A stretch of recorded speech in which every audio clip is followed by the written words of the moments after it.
और आगे बढ़ते हुए नाज़रीन आपको बताएं कि इंतखाबात की सूरत हाल के हवाले से हमारे नुमाइंदे हमें अपडेट कर रहे हैं। जी बताइएगा।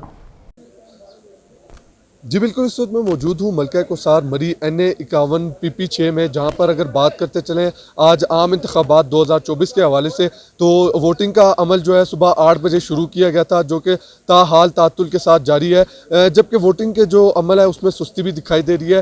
आज जो है मलका कोसार मरी में सुबह से ही जो है वो मोबाइल सर्विस और इंटरनेट सर्विस जो है वो बंद कर दी गई थी, जिसके बायस जो है 8300 पर मैसेज भी नहीं जा रहा। जबकि अगर बात करते चलें मौसम के हवाले से, तो मौसम भी सर्द है और बर्फबारी होने की वजह से रास्ते जो हैं वो भी उसमें भी जो है लोगों को दुश्वारी का सामना है। जबकि मैं आपको बताता चलूँ कि NA 51 जो है ये 4 तहसीलों पर मुश्तमिल एक ऐसा हल्का है जिसके अंदर मरी, कोटा, कोटली सतिया और कलर सईदा शामिल है, जहाँ पर जो है एक कांटेदार मुकाबला जो है उम्मीदवारान के दरमियान देखने में आ रहा है। और अगर इंतज़ामिया और इंतज़ामात के हवाले से बात करते चले, तो इस वक्त जो है तमाम इंतज़ामात जो है वो इंतहाई अहम और ज़िम्मेदारी के साथ निभाए जा रहे हैं। प्रिजाइडिंग अफसर जो है तमाम चीज़ों को खुद देख रहे हैं तमाम पोलिंग स्टेशन पर।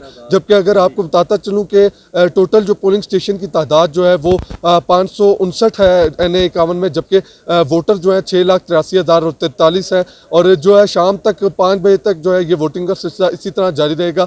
जबकि बुजुर्ग और नौजवान जो है बड़ी तादाद में इस वक्त भी पोलिंग स्टेशन का रुख कर रहे हैं। जबकि सर्दियों में जो है आपको मैं बताता चलूँ कि मलका कोसार मरी में छुट्टियाँ होने की वजह से जो है सियाह और तमाम मुकामी अफराद जो है मैदानी इलाकों का रुख करते हैं। इस बार उनको भी यहाँ पर वापस लाने का कोई बंदोबस्त नहीं किया गया, जिसकी वजह से टर्न आउट रेट जो है वो कम होता नज़र आ रहा है। जी।